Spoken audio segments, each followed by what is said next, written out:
This is a quick video to talk about the relation between vitamin D and vitamin A. I wanted to make this video because there was a comment under my vitamin D video on my French channel of someone saying that it is safer to supplement with isolated vitamin D rather than eating cod liver or cod liver oil, because in cod liver or cod liver oil there's a lot of vitamin A, and vitamin A is toxic. So this is something we can often hear, despite of this sounding crazy to me. But yeah, I wanted to make this video about that, about the relation between vitamin A and vitamin D. And I will talk about the fact that vitamin A, if it's natural, is not toxic. This will not be the main subject of this video, but yeah, I will touch on that.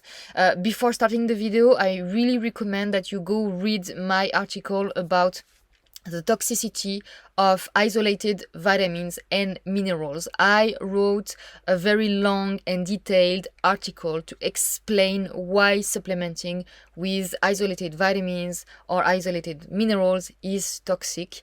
You will find all the details in this article. You will find all of my sources, all the studies in this article. So please, before wanting to debate about that subject with me, please go read my article.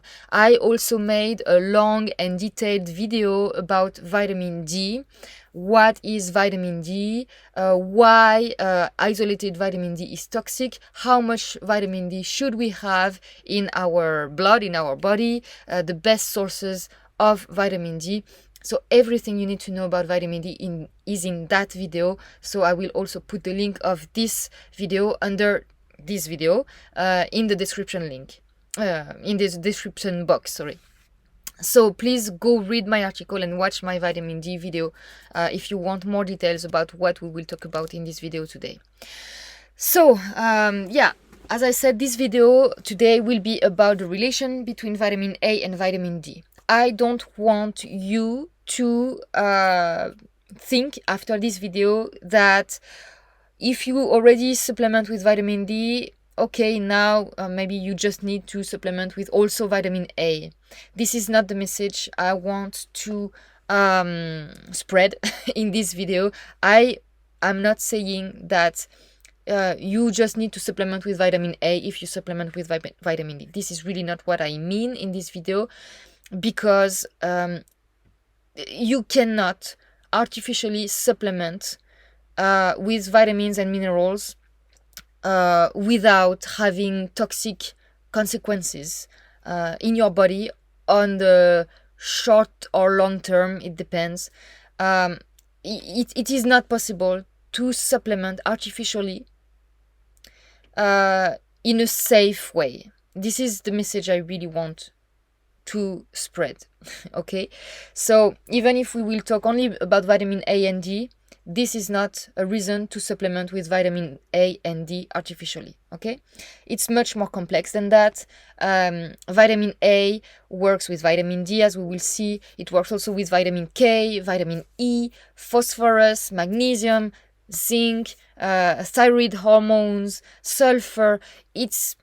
You cannot supplement artificially in a safe way. It is not possible. You will have imbalances with all the cofactors on the long run. Okay? Anyway, let's start. So, it is a fact that you cannot get enough vitamin D in winter above the 37th parallel. I talk about that in my vitamin D video.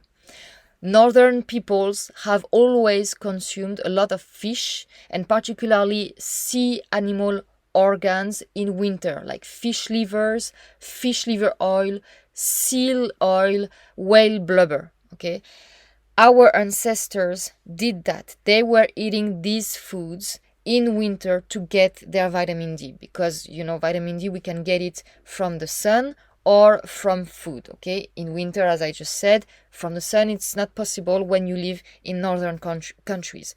Our ancestors ate food very rich in vitamin D in winter. Okay, but look at these foods. Are they rich only in vitamin D? No, they are also rich in vitamin A and all the other nutrients I won't mention today. Okay, so they are all rich in vitamin D and A together. So saying that our ancestors were wrong by doing what they were doing by eating fish liver and stuff like that, and that the truth, what we should do is not eating these foods but supplementing with isolated vitamin D made in a lab, it's absolutely crazy. I mean, if our ancestors were so wrong about health, they would have died and you would not be born today. Okay, you would not be here, you would not be living on this earth if our ancestors were wrong. Okay, so this is really something I think it's crazy to not realize that. Okay, stop believing that our ancestors were stupid and wrong. We are much stupider than they were, because look how toxic we are, look how sick we are, and read the book of Weston Price, Nutrition and Physical Degeneration. That is proof that our ancestors were much healthier than us. Okay, so vitamin D regulates calcium and phosphorus in the body. It regulates cell differentiation and proliferation, immune system cells, muscle cells, and digestive system cells. Okay, so vitamin D is not only about calcium, it's about all of these things. Okay, vitamin D is toxic even at low levels of 1000 IUs per day. Okay, people can experience kidney stones, tendinitis, bursitis, chest pain, general aches and pain, fatigue. There's a risk of colorectal cancer, but with supplementation of vitamin D, but only in people consuming very low amounts of vitamin A. Okay, so many people in our modern world are actually deficient in vitamin A. Why? Because our ancestors used to eat lots of foods rich in vitamin A, like organ meats and especially liver.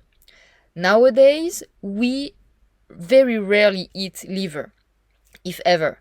So we are very deficient in vitamin A. And actually, you can see that with different symptoms. The symptoms of vitamin A deficiencies, the classical symptoms are dry eyes and generally dry mucous membranes and dry skin in general. Poor night vision, so eye issues, and generally you have to think about vitamin A. Keratinized bumps on their skin, especially on the back of the upper arms, like here, when you see like the chicken skin in the back of your arms, that's a sign of vitamin A deficiency. Frequent respiratory infections and acne, but not only acne, it's skin issues in general, acne, eczema, psoriasis, and so on. Okay, these are the typical signs of vitamin A deficiency. The risk of vitamin A toxicity is higher in situations of liver disease or protein and zinc malnutrition. So basically what we hear about vitamin A being toxic, it will be toxic in very specific situations, as I said, if you have liver disease or protein and zinc malnutrition. Also, vitamin A toxicity happens with synthetic vitamin A, not with natural vitamin A coming from food. Okay, the typical example we hear all the time is about these explorers in the Arctic who died after eating polar bear liver, because polar bear liver is very, very rich in vitamin A, more than the liver of other animals. First of all, these explorers did not die. They got sick, but they did not die. They got sick, and their symptoms were that they lost their hair and they had skin issues, and they had symptoms like fatigue and stuff. Finally, we discovered that these symptoms did not come from vitamin A toxicity, but from cadmium toxicity. Okay, because the polar bear livers can accumulate like a lot of cadmium. Okay, and these symptoms they experience was due to cadmium toxicity and not vitamin A toxicity. So there is no proof that you can have vitamin A toxicity from food. But yes, there is proof that you can have vitamin A toxicity from synthetic vitamin A, especially people who took Accutane. There are countless examples of people who got liver disease and who destroyed their liver because of this synthetic form of vitamin A in Accutane. Okay, people who took Accutane for months or years destroyed their liver, and yes, then because of that, these people are sensitive to foods rich in vitamin A, but the root cause of their issues is not the foods rich in vitamin A, it's the vitamin A poisoning they got from supplementing with isolated synthetic vitamin A. Okay. And also there's a strong relation. As I said, I won't go too much into details about the synergy between all the vitamins and minerals, but just know that, so we talked about vitamin D and vitamin A work together. Iron and zinc also, okay? Iron and zinc deficiency also inhibit the conversion of carotenoids to vitamin A. Iron is needed to convert beta-carotene into retinol, and zinc is needed for all aspects of vitamin A metabolism, including its transportation around your body. Okay, this was just a small extract of one of the articles that I wanted to point here, because also there's a debate about vitamin A in vegetables. There is no vitamin A in vegetables. There is beta-carotene, but beta-carotene is pre-vitamin A. It's not real vitamin A. Your body needs to convert beta-carotene into vitamin A, and to do so, your body needs other nutrients, as we just said, like iron and zinc, but not only. There are some enzymes and stuff that your body needs. So it's much more complicated to get enough vitamin A from vegetables than from animal food. I won't detail this point too much here because I want to keep this video short. And we will see in this video with the extracts of the articles I will read to you that the toxicity of vitamin D is reduced by intakes of vitamin A, vitamin K2, magnesium, phosphorus, zinc, and T4. But not only, as I said, in this video I will keep things simple, but by just wanting to keep things simple, how complicated it is already, but it is actually more complicated than that. That's why I'm saying it is impossible to artificially supplement safely. You will have toxicity, you will have imbalances with the cofactors one day or another, like sooner or later, if you do things artificially. That's why you need to get your minerals and vitamins from food only, not from supplements made in a lab. Okay, so I will read an extract of one of the articles that I linked in the description box under this video. I will read 3 extracts. It won't be long, don't worry. I just condensated a few parts of these articles. If you want to read the whole articles, again, it's in the description box. So the first article is about the synergy between vitamin D, vitamin A, the thyroid hormone T4, phosphorus, magnesium, and calcium. The synergy between all of these things. So I will read the extract. Payne published a second report with R. Manson showing that vitamin A and thyroid hormone both protect against these toxic effects of vitamin D.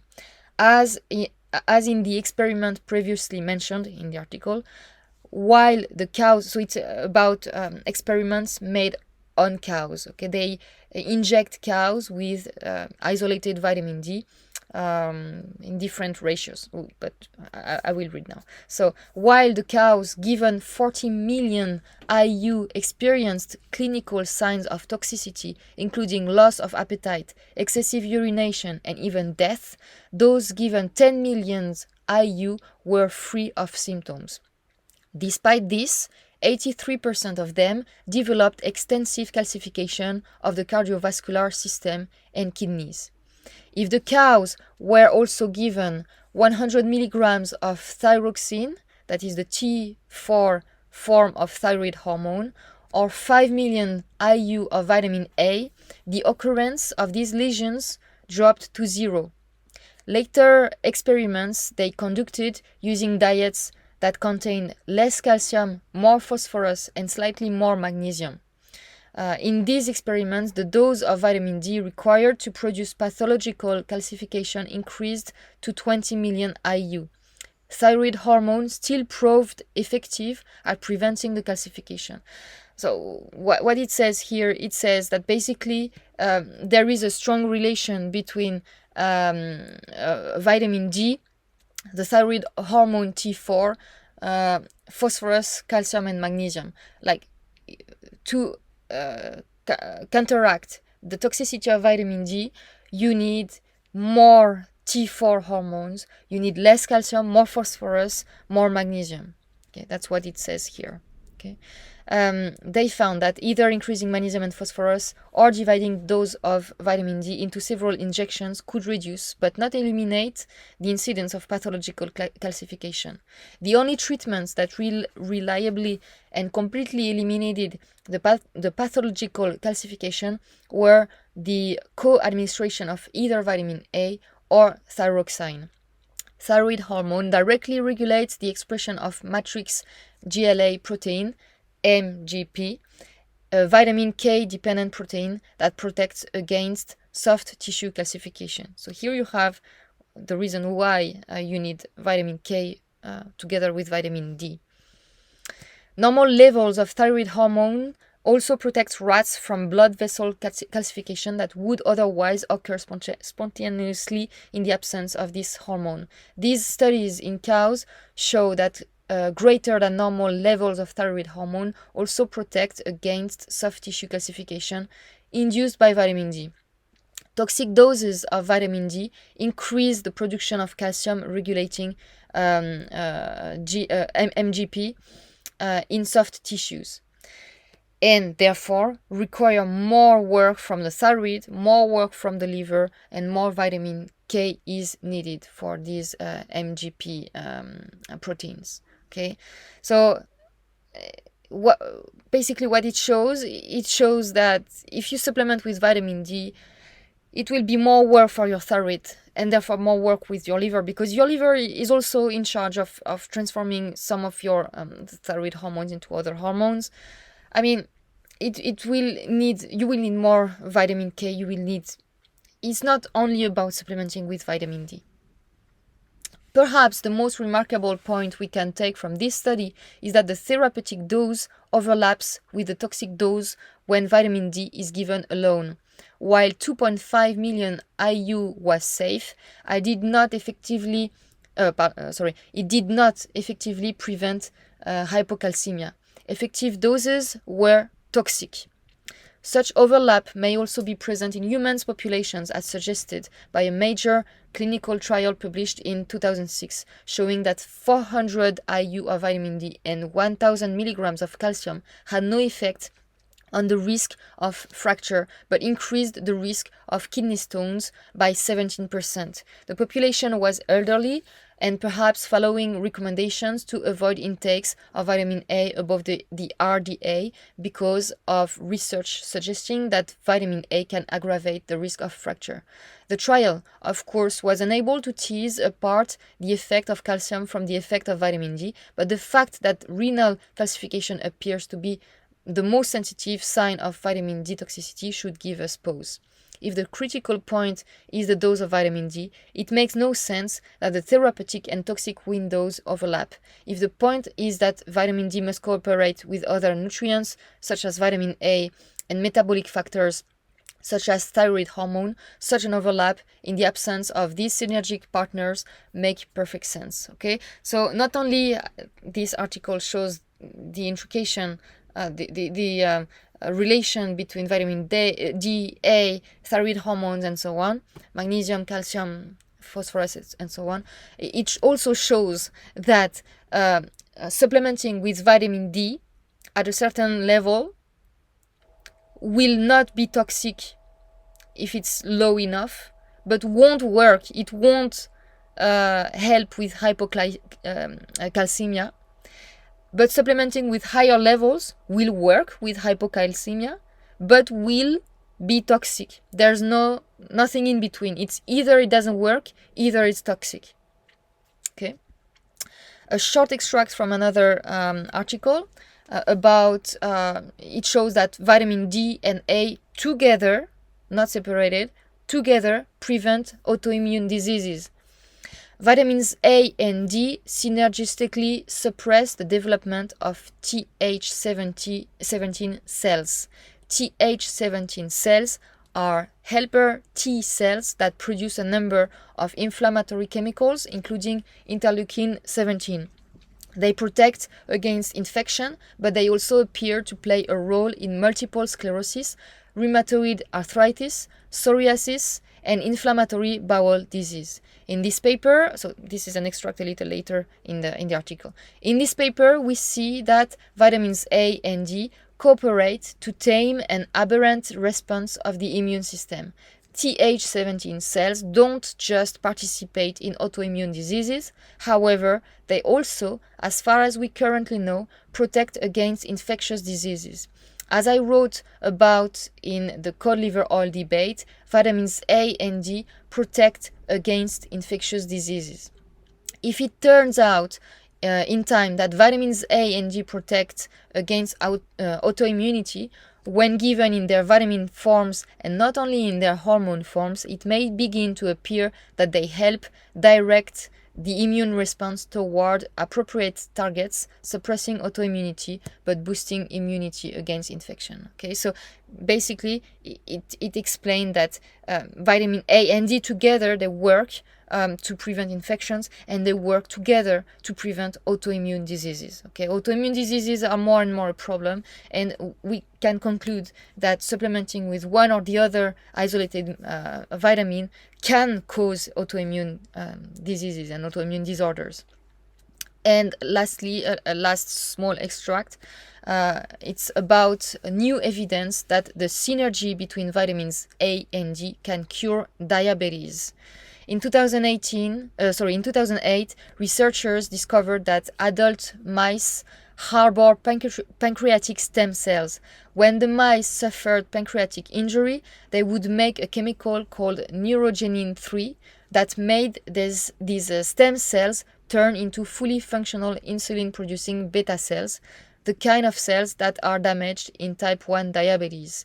This led researchers to consider the possibility that we might be able to treat type 1 diabetes not only with pancreatic stem cells transplants, but more simply by providing humans with factors that will turn on the stem cells and make them convert into new insulin-producing cells. What types of factor might do this? Vitamins A and D. Okay, you can read the full article. Again, the link is under this video. But yeah, basically here in this video, with what we said, you understand that vitamin A is not toxic. It is necessary. It is necessary for a proper functioning of vitamin D in the body. Okay. So I will make more videos about isolated vitamins and minerals. I will soon make another one about to show how they are all linked, how they all work together.